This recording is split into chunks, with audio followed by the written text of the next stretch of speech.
and welcome to GameStack. Once again, we're diving into our backlog to play some games that we've had in our collection for a while, but just haven't gotten around to playing until this very episode. Yeah, what Joe said. Let's get into it.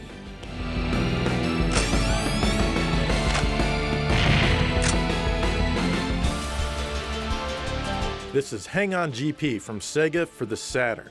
I originally bought this when it was released in 1995 from a store called Incredible Universe that existed for a short time. In a word, Incredible Universe truly is incredible, with over 85,000 products under one roof. They sold everything from TVs, sound systems, games, music, and even McDonald's food. A hi-fi stereo VCR is a must. This is a 32-inch big screen. And finally, a 35-inch TV, which is one of the largest picture tubes made. I remember not liking this game, and I either took it back or I sold it right away. Well, I reacquired it a few months ago, so no time like the present to fire it back up. I can't remember what my issues were with this one. Oh, yeah, it's twitchy as hell.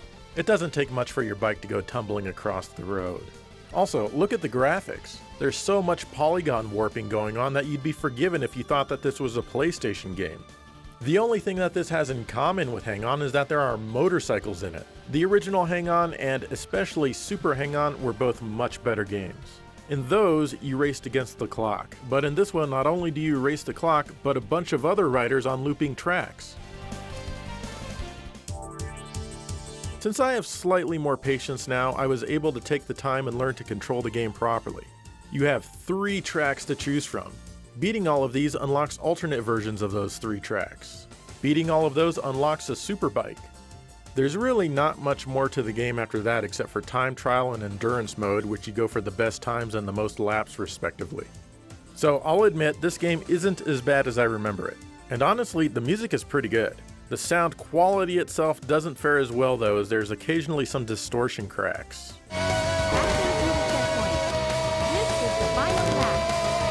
It honestly feels like they just rushed it to get something into the stores. I always get this game confused with Manx TT Superbike, which is also from Sega on the Saturn, or Manx like the game pronounces it. Manx TT Superbike! I've never ever liked this game really. I actually own this one, but I keep forgetting that it exists. I ordered it from Sega back when it was hard to find Saturn games in the stores at the end of the console's life, so I kept it. The graphics here are better with more polish, but the control still kind of sucks, even when you use the analog pad. It barely even has 2 tracks. I say barely because both tracks are 33% the same road, and there's only one extremely mediocre music track. Passing the checkpoint!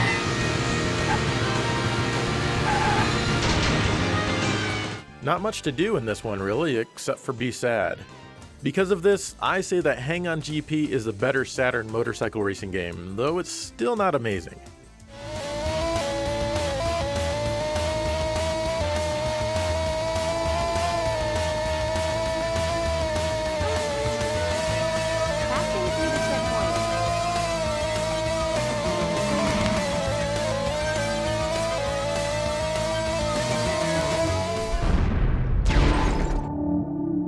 Here's Deadly Creatures for the Wii. I bought this game back in 2014. Look, I still have the receipt for some reason, and I also bought a copy of Super Ghouls and Ghosts. Why would I buy that when I already own it? I do have 2 copies of the game now, so whatever. Anyway, Deadly Creatures is a third-person action game where you control a scorpion in some levels and a tarantula in others. These creatures don't have a storyline that they follow, and if they did, it would be something boring like, let's kill lots of things and just keep moving to the end of the level. So to help keep your interest, every now and again you'll run across 2 hillbilly guys that are searching for a load of gold coins buried in the desert. The cool thing is that these guys are voiced by Billy Bob Thornton and Dennis Hopper. Are you sure this is the right place? And we could be doing this all day if it ain't. This is it. Just keep digging. They don't play a huge role, and at the moment they seem to be just a side story to keep you interested in moving. That's not to say that the game is boring, because it's actually pretty fun. Both the scorpion and the tarantula have different moves for you to remember, but it's not difficult. The game uses motion controls with the Wii remote and nunchuck, so you'll be doing some waggling, but it's not too annoying. You'll be killing all sorts of deadly insects like other spiders, stinging wasps, and even lizards. You'll get experience points for killing these things, and when you kill enough, your creature will level up. You'll learn a variety of new moves that you can use to attack your enemies. Honestly, if you just hit the A button and do some waggling of the remote, you're bound to pull off some of these moves without even knowing it. Your attacks will also get stronger and do more damage, and also your health meter will increase. So how's the action, you ask? Well, I'd say it's pretty good. You'll be fighting small things all along the linear levels. Yeah, the levels are linear, but they're cool.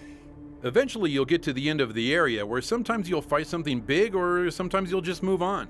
Honestly, I haven't died yet from losing life in a battle, but I've taken a bit of damage. Just like in real life, you can eat crickets and grubs which will refill your depleted life bar. Don't those look tasty? So of course the spider can walk on walls and ceilings. The scorpion can do this also and even dig holes in certain areas. Climbing on walls and ceilings can get a little disorienting, and there were a few times where I was like, where did I just come from and where the hell am I going? But for the most part, it's not bad. The sense of scale is also good. There's one part early on where you crawl through a coffin that's rotted away over time, just like the bones inside. As you're crawling through here, the bones seem humongous and it just feels right. There's not a lot of variation in colors going on here since the setting is the southwest, but all the earth tones look good. The music is alright, although at times it sounds like it would fit a horror movie a lot more than this game, but whatever, it's not bad by any means. So far I'm having a good time with this game, and I'm looking forward to finishing it and seeing if these hillbillies get their gold.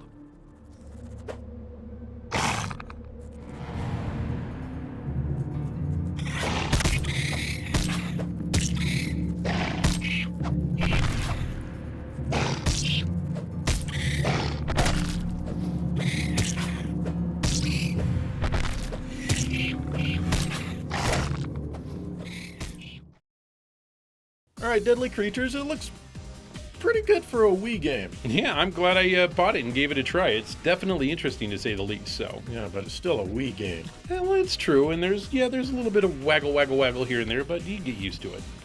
Let's get back into it.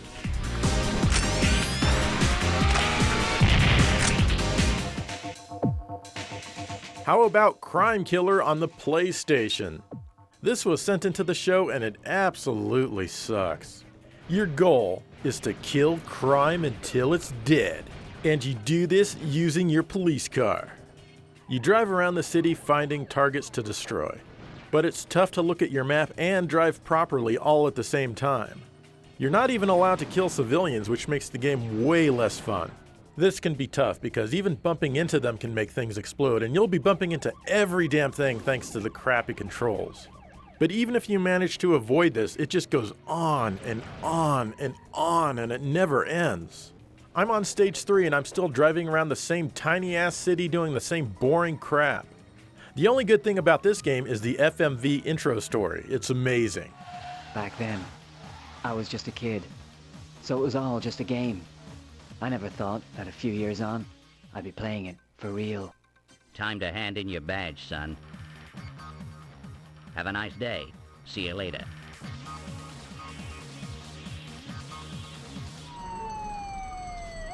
Officer Wade responding. Raiders in sight. Pursuit in progress. Way to go, Dad! Exit denied. Oh no! Move! You gotta move!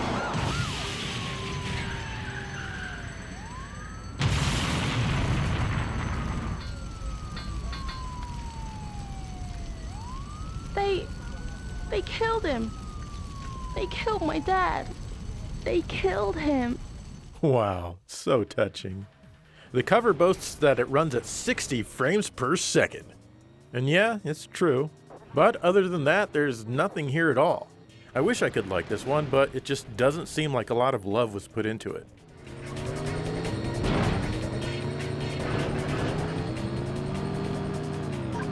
Destroy target.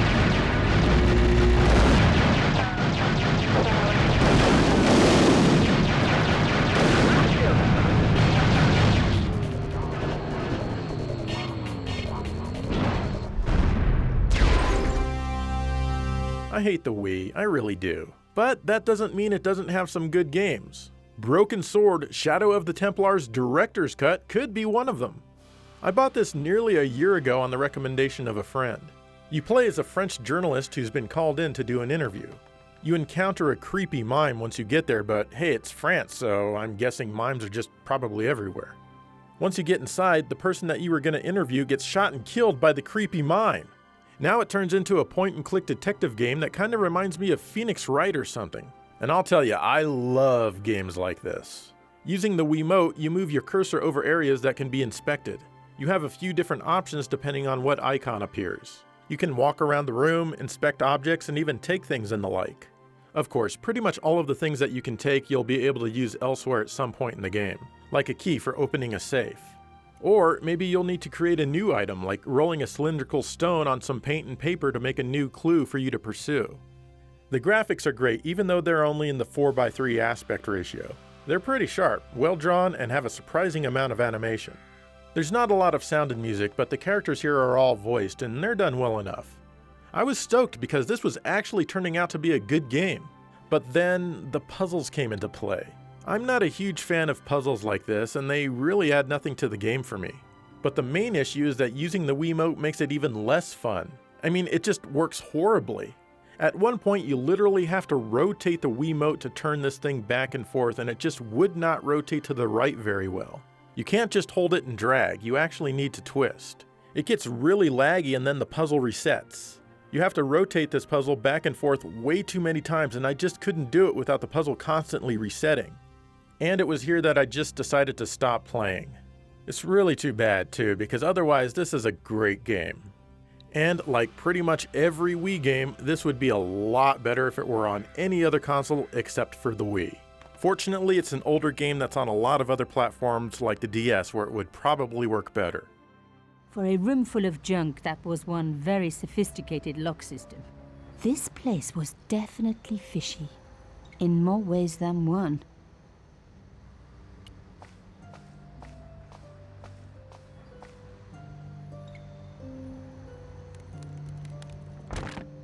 Oops.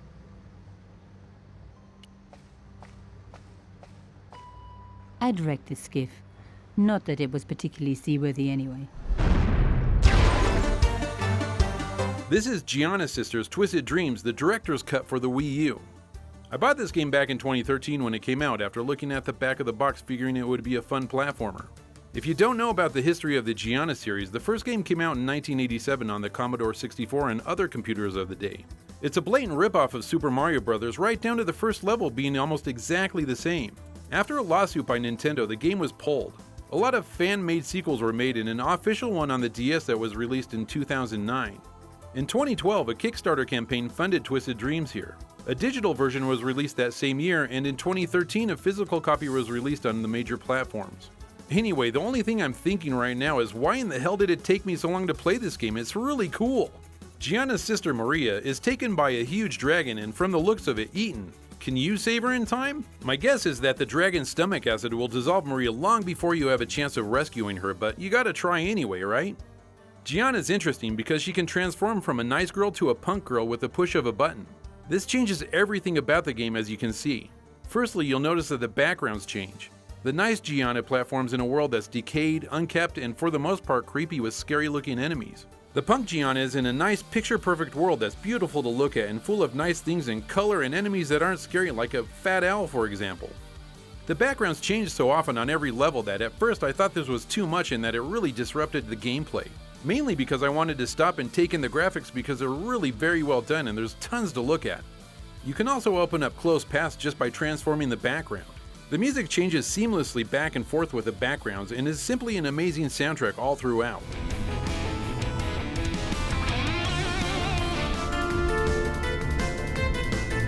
The nice, beautiful world is filled with amazing guitar riffs and harder music done by Machine Supremacy.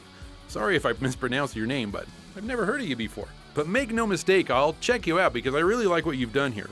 Then you go to the Decayed world, and the music is much softer and nicer, and that's done by Chris Hulsbeck, who did the music for the original game back in '87. Gameplay-wise, this title is excellent. Your main goal is to collect all the jewels that are scattered about the level, and this is a lot trickier than you think. You see, nice Gianna can only collect certain jewels, and punk Gianna can only collect others, which of course makes you switch between them almost constantly. Gianna controls really well, and each version of her has a special move. Punk Gianna can shoot across the screen like a fireball to kill enemies or gain height. You can chain these fireballs by killing enemies, which is really fun to do. Nice Gianna has a twirly move that lets her float down softly, which Punk Gianna can do only after it's been started by the nice one. I hope I'm not confusing you too much here. The levels are huge and will take around 12 minutes or so to get through it if you're trying to collect everything. Good luck though, because a lot of stuff is well hidden. The level design is very good and can be kinda difficult at times, but it's not unfair, and since the control is so good, you only have yourself to blame for your death. And the game will let you know at the end of the level how many times you died. I've had a great time playing this game and will definitely finish it soon. My only hope is that the creators Black Forest will make more.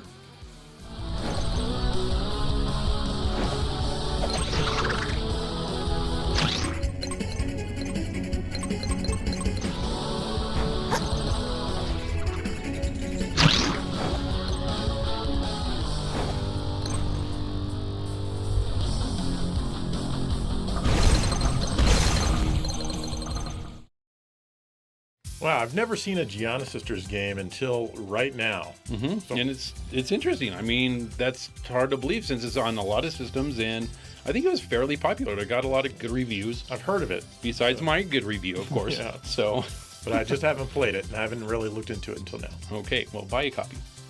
Maybe. Maybe. Without further ado, let's finish this up.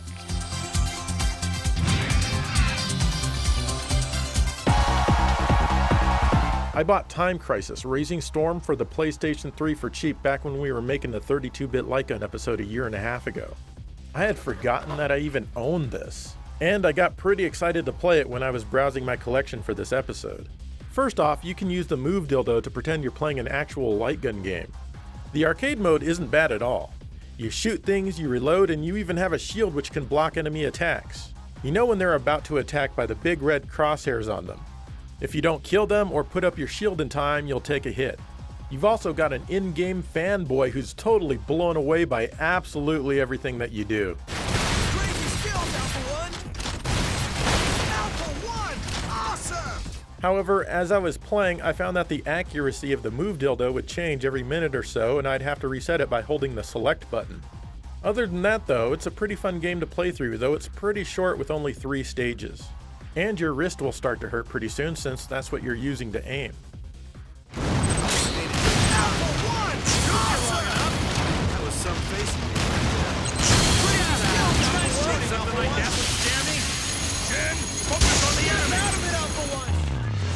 To make up for the short arcade mode, there's an idiotic story mode.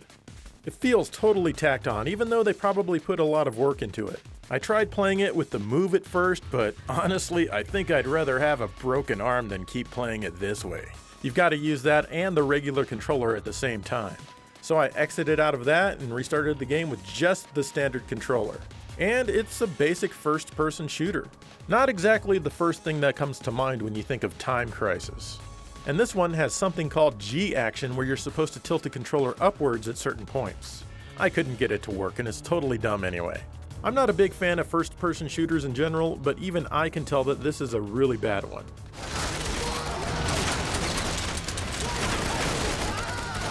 The good news though is that Time Crisis 4 is also on the disc.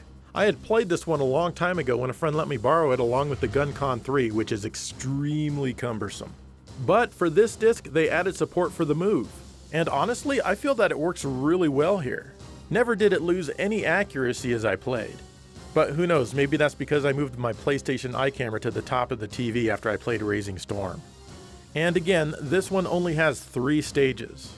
But to me, this is more of a proper Time Crisis game as you duck behind your surroundings each time you reload. You can still pull up a shield, but only when you're in the helicopter, which has unlimited ammo. Only the arcade version of Time Crisis 4 is on here, and I don't really remember if there's even a story mode on the original disc. But if the story mode from Raising Storm is any indication, it won't be missed by anybody. Action! I'll display the barricade's damage meter on the screen. Enemies are approaching again from the right. Enemies coming from the left. Keep it up. But wait, there's more! Also on the disc is Dead Storm Pirates, a game that has absolutely nothing to do with the Time Crisis series. But first, it has to install from the disc for some reason.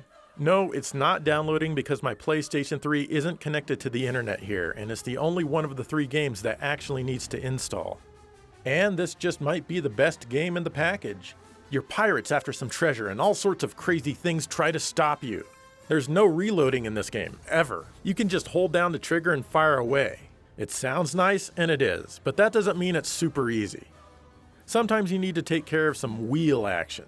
The original arcade game had a physical wheel that you can spin, and to recreate it here, you move the move in a circle in whichever direction you need to.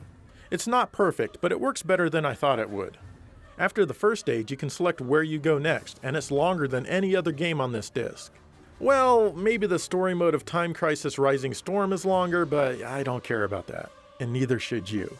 Dave and I played this in an arcade in Pennsylvania several years ago, and it was really cool. Neither of us honestly had any idea that a version was ever produced for the PlayStation 3. But hell, I'm sure glad it was, and I had no idea that this game even came on this disc. The graphics in each game are pretty good for their time, and the voices and music are all entertaining. This is a great disc. I'm glad to have it, and I'm even more glad that I finally found an excuse to play it. What the hell was I waiting for? He's a ghost trapped in a sword. Shoot the sword. I'll tell you all about him later. Shoot the sword. He's a ghost trapped in a sword. His body is just a sham. That is a sword. Evil sword that devours souls. Dark swords of horror. Here's Epic Mickey 2, The Power of Two. I thought the first game was pretty fun even though it lacked in a few areas. So why not try part 2 because it should only get better, right? It was released in 2012, but I waited a while for the price to drop. It was around 2014 when I finally bought it. I found it at Costco of all places for $13 and felt that I could risk it being bad for that low of a price. I guess I could have waited a few more years if I knew I was just going to shelve it till 2018. Anyway, the game was released on all platforms of the generation, but I chose the PS3 version. It's compatible with the PlayStation Move and you can play it with just the normal controller. The way the controls are set up, it's easier to play with the Move, but it's still not bad the other way. So the evil scientist is supposedly a good guy and learned his lesson from the first game where he was, well, evil. I haven't beaten the game yet, but I'm pretty sure he's still behind all of the crap that's happening in Wasteland. Wasteland is where forgotten Disney characters, memorabilia, and rides have gone to die. Visually, it's really cool and there's lots and lots of nostalgic charm in the game. The vast majority of the characters are voiced and they're done really well. Not only that, but the Mad Doctor is back! The music is atmospheric and sounds great, just like what you'd expect to hear in a Disney movie or even a ride. The gameplay is decent, but it has some issues which is really a letdown. I really like how Mickey controls, he's fine. He wields a paintbrush that can shoot paint and also thinner. When you're making your way around each area, you'll see clear outlines of objects. If you spray these with paint, the objects will fill in. This of course not only makes it look nice, but it could possibly help you access a new area. The thinner, when sprayed, does the obvious, which thins paint. A lot of buildings will disappear when sprayed with it, for example. Again, this can help you find hidden items or just open up a new path. So yeah, it really makes for a fun mechanic when playing. You can only hold a certain amount of paint and thinner, but you'll find more along the way and your brush will always hold a small amount, so you'll never be totally out. This is good because you can use this stuff on enemies too. If you spray an enemy with paint, they become docile and won't attack you. If you spray them with thinner, it'll erase them from existence.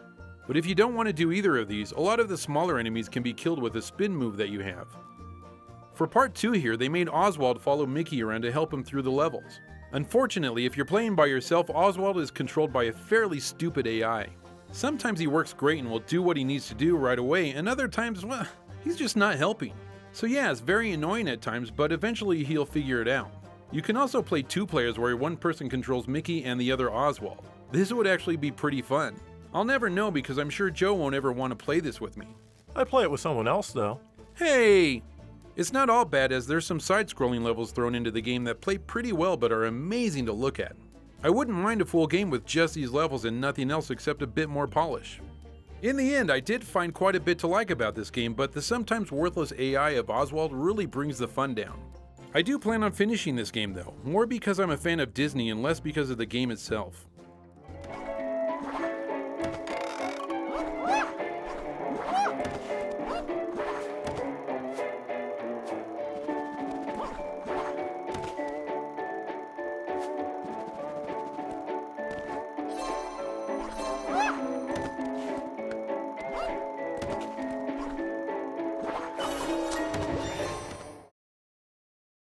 Okay, there you have it, some more of our backlog. And Dave, I've never really been able to get into the Epic Mickey games. I'm totally happy with Castle of Illusion. I agree totally with you there.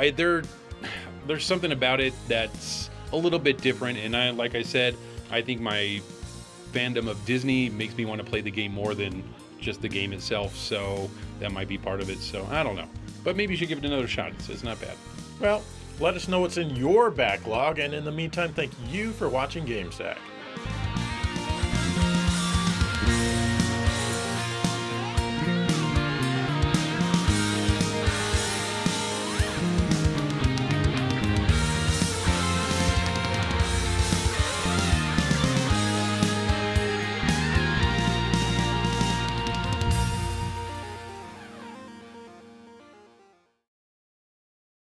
Dave, I really liked your review of the Vagina Sisters, and like I said, I never got a chance to play it, and I was wondering, could I borrow your copy of the Vagina Sisters? Vagina Sisters? You mean my porno? No, the Wii U game, idiot. Oh, the Gianna Sisters. Of course you can borrow, Joe. That's what I said. No, you didn't. You said vagina. No, I didn't, you pervert. Get out of here, you weirdo. Get deep into this tonight.